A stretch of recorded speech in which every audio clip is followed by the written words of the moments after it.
Olá, queridos, graça e paz da parte do nosso Senhor.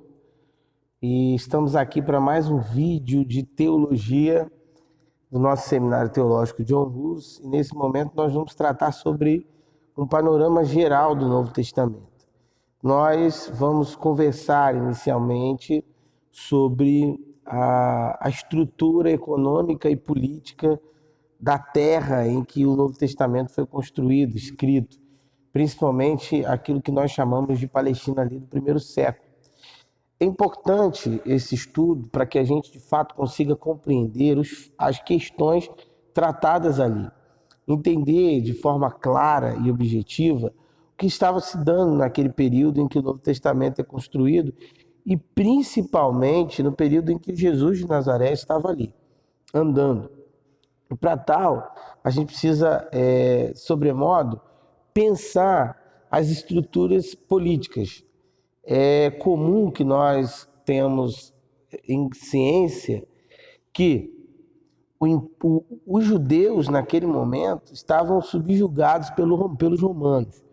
E, historicamente falando, os judeus estavam vindo ali de uma sucessão de opressão, né? Os romanos ali já estavam ali no 6º exílio.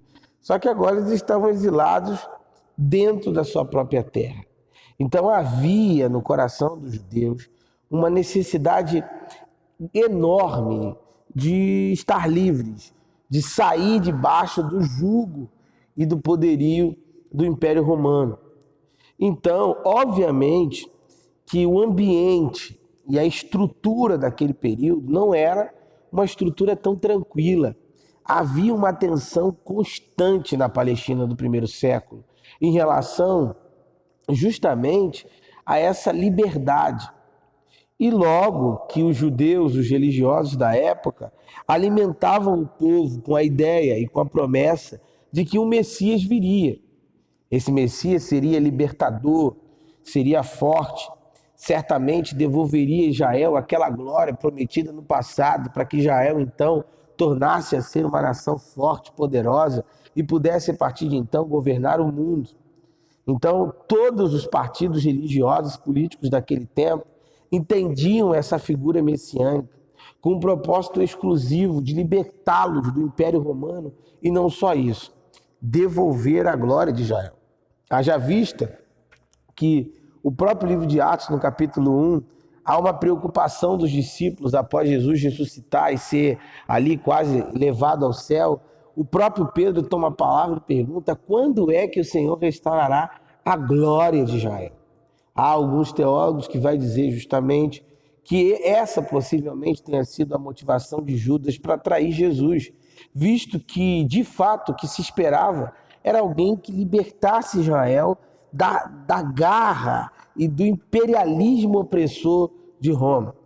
Contudo, entretanto, por conta desse sentimento e dessa necessidade de libertação, a Palestina do primeiro século está vivendo uma grande convulsão social. A gente tem inúmeros líderes, a gente tem inúmeras pessoas, a cidade está extremamente em ebulição em busca dessa libertação. O sistema de governo que os romanos vão usar ou adotar dentro do seu grande, vasto império é um sistema ou senatorial ou imperial. O sistema senatorial é justamente o sistema em que o Senado ele é esse agente de governo.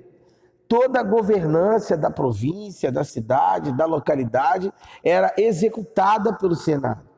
O sistema imperial já era um sistema político-militar que os romanos usavam, ou por meio de procuradores ou por meio de governadores.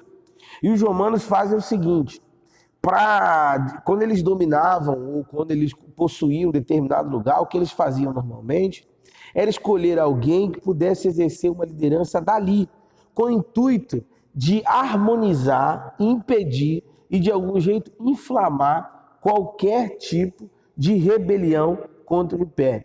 E é justamente isso que os imperadores romanos vão fazer com a Palestina do primeiro século. O primeiro governador ali da dinastia herodiana é chamado e conhecido como Herodes o Grande. Ainda que Herodes o Grande não tinha tanto apoio dos sacerdotes, digamos assim, mais ortodoxo, visto que ele era de uma linhagem dos Edomeus, ali, da linhagem de Saul, né? E ele acaba casando com uma filha de um sacerdote bem conceituado para tentar amenizar ali e tranquilizar a relação com os sacerdotes. E mais do que isso, ele investe todo o seu período de governo em construções de teatros, de pontes, de inúmeras questões, além de promover inúmeras valorizações no templo, para poder gerar ali um afã e um amor pelos sacerdotes. Logo após o reinado de Herodes o Grande, a gente tem o Arquilau, que era filho de Herodes, e um grande marco no reinado de Arquilau é que ele vai impedir ali, por volta do ano 4 a.C., na Palestina, ele vai pedir uma grande revolta, ele vai reprimir uma grande revolta no período de Páscoa. Ele é chamado em Roma, ele é ovacionado e depois vive ali um período de grande rejeição do povo. Depois disso a gente tem, ainda na dinastia herodiana, a ideia do Herodes Agripa I. O Herodes Agripa I era o Herodes da época de Jesus. Era o Herodes que casou, tomou a mulher do seu irmão, que matou João Batista e que, mais do que isso, ele não só faz isso, como ele também vai estar diante de Jesus, vai causar todas as questões ali, todos os problemas, e também está naquele julgamento, querendo que Jesus, inclusive, faça um show pirotécnico, quando ele pede para que Jesus transforme maçãs em ouro. Então, a dinastia de Herodes vai concluir-se na estrutura de Herodes Agripa II, que vai extrapolar o período de do Jesus histórico e entrar no período dos apóstolos, e aí vai suceder aquelas mortes apostólicas citadas por Lucas no livro de Atos. Ainda nessa estrutura, o que a gente vai ter também, e é importante nesse primeiro momento pensar, como eu já disse, a gente tem a atmosfera religiosa. E a atmosfera religiosa desse tempo era uma atmosfera pautada pelos fariseus, que eram aqueles que eram rigorosos, zelosos em relação à lei, os escribas que estavam ali, guardiões da lei, que faziam cópias das próprias leis, os zelotes, que também eram extremamente radicais e em práticas extremamente radicais na perspectiva e do cumprimento dessa lei. E a gente tem os essênicos, que eram aqueles que viviam no deserto, em extrema purificação, jejum e outras coisas mais. Temos também os saduceus, né, que eram outro partido político, e eu estou dizendo isso por seguinte: essas ramificações religiosas, nós chamamos em teologia também de partidos religiosos políticos. Haja vista, se você olhar bem numa leitura rasa do Novo Testamento, o que você vai perceber é que todos esses partidos procuram a Jesus de Nazaré. E eles procuram a Jesus de Nazaré, num primeiro momento, não apenas para julgá-lo, condená-lo. O que eles querem é ouvir Jesus, até porque se de fato Jesus fosse o Messias e se enquadrasse na regra e na régua que eles tinham, o que eles queriam era que Jesus fizesse parte do seu grupo. Eles estavam também em busca de um Messias para, de algum jeito, favorecer essa nova era de Israel, desse novo momento e desse novo governo. Então, esses partidos estavam ali numa grande disputa de narrativa, de briga, a fim de que o Messias fosse vindo do seu próprio grupo. Mas o Jesus de Nazaré, o filho de Maria e José, ele não atende a nenhuma das estruturas ou perspectiva desses partidos, e por isso todos esses partidos se juntam, de certa forma, para pedir a crucificação de Jesus.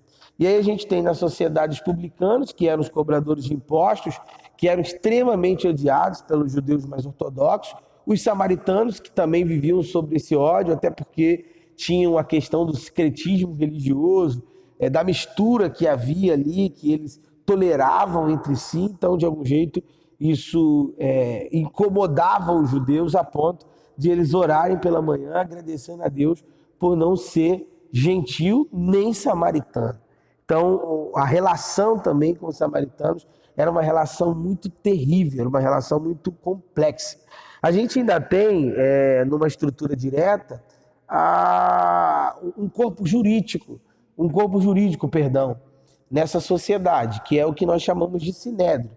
Cada cidade ali, dentro dessa estrutura palestínica, tinha o seu sinédrio composto por pelo menos 23 juízes. E havia o grande sinédrio, que já tinha aí a presença de 70 homens, e principalmente contendo a figura principal do sumo sacerdote e do segundo homem do comando dessa linhagem sacerdotal, né? A gente ainda tem nessa Palestina do primeiro século a presença do templo enquanto o lugar central para culto, adoração, oração e sacrifício, e nós temos também a figura da sinagoga enquanto lugar de reunião menor para leitura da Torá, também para orações e louvores. Bem, nessa estrutura e nessa percepção política e social que se estrutura toda a narrativa do Novo Testamento, principalmente a dos 4 primeiros evangelhos, que se ocupam ali naquele primeiro momento em tratar acerca do aparecimento, da vida e da estrutura do Jesus histórico. Fiquem na paz e até o próximo vídeo.